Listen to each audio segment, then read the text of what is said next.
ॐ महालक्ष्मी च विद्महे विष्णुपत्नी च धीमहि तन्नो लक्ष्मी प्रचोदयात्।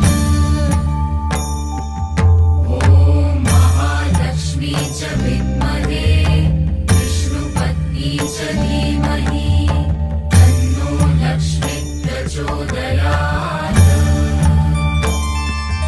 ॐ महालक्ष्मी च विद्महे विष्णुपत्नी च धीमहि तन्नो लक्ष्मी प्रचोदयात्।